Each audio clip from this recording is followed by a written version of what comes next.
Imagine this. You have to make a billion-dollar decision, but you've only got incomplete data. That's pretty much the daily reality in real estate. So what separates a brilliant move from a total catastrophe? It's not some fancy spreadsheet. It's something way more valuable. Defensible professional judgment. Let's break down what that really means. So here's the game plan.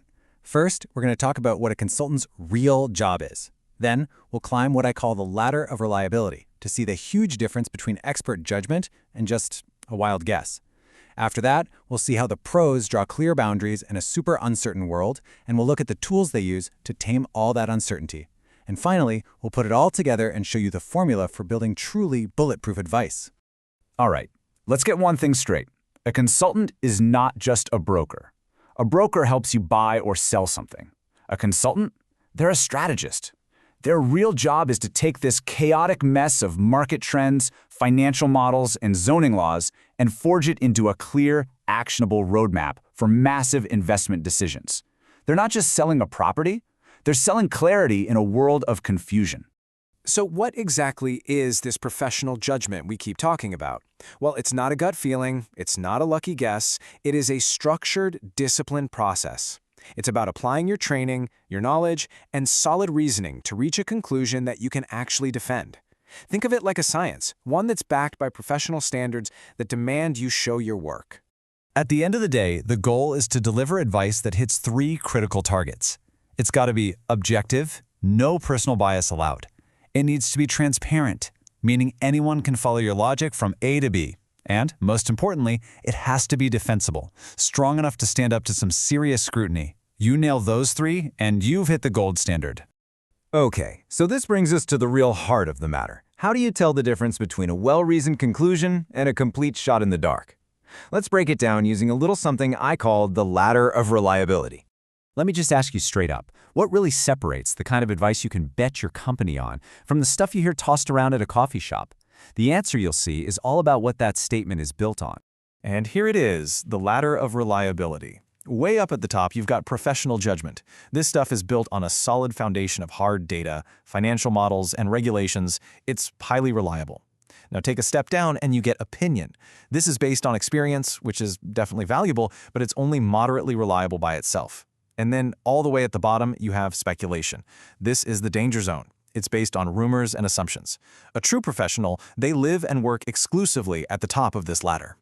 Now this is a perfect example of professional judgment. You see how it's not just a random thought. The conclusion is systematic, it's logical, and every single piece of it, the traffic counts, the density data, it's all verifiable. Another expert could follow that exact same trail of evidence and see how you got there. Okay, now listen to this one.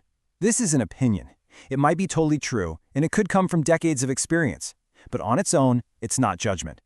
To climb that ladder, this statement needs to be backed up with hard, structured market data, things like vacancy rates or rental growth figures. And this, oh boy, this is pure speculation. It's based on a rumor. There is zero empirical support. In the professional world, making a recommendation based on something like this isn't just unreliable, it's a serious breach of professional ethics. It's a huge no-no. You know, since nobody has a crystal ball, a good consultant has to be totally upfront about the boundaries of their analysis. And they do this using 2 really critical tools: assumptions and limiting conditions. Think of these as the official guardrails for any piece of professional advice. First up, an assumption. It's basically a starting point. I mean, to even begin an analysis, you have to accept certain things as true, right? The key here is that these assumptions have to be reasonable, and you have to state them clearly. For example, a consultant will almost always assume the property title is clean because, they're not a lawyer. They might assume that market conditions are going to stay relatively stable or that a big subway project the government announced will actually get built. These create the logical foundation for everything that follows. Limiting conditions are just as crucial. They state very clearly what the consultant did not do. And this isn't about making excuses, it's about managing expectations and, frankly, professional liability. It's about drawing a line in the sand. So for instance, a report might say that no engineering inspection was done or no environmental testing was performed. This sets a really clear boundary. It tells the client, hey, this advice is based on market and financial factors, not the physical strength of the building. This protects everyone involved. Okay, so we know the market is messy and full of incomplete data. How do consultants actually build reliable advice in the middle of all that chaos? Well, they use a specific set of analytical tools designed to manage risk and bring clarity. The three main weapons in the consultant's arsenal are data triangulation, sensitivity analysis, and scenario planning. Each one is designed to attack uncertainty from a completely different angle. Data triangulation, it sounds fancy, but it's a simple and incredibly powerful idea. Instead of just trusting one source of data, you verify your numbers from multiple, independent places. We're talking central bank data, developer reports, brokerage records. By cross-checking like this, you create a much more reliable and accurate picture of what's really happening in the market. Next up is sensitivity analysis. You can basically think of this as a stress test for your project. You just ask a bunch of what-if questions. What if our projected rent is too high? What if occupancy drops by 15%?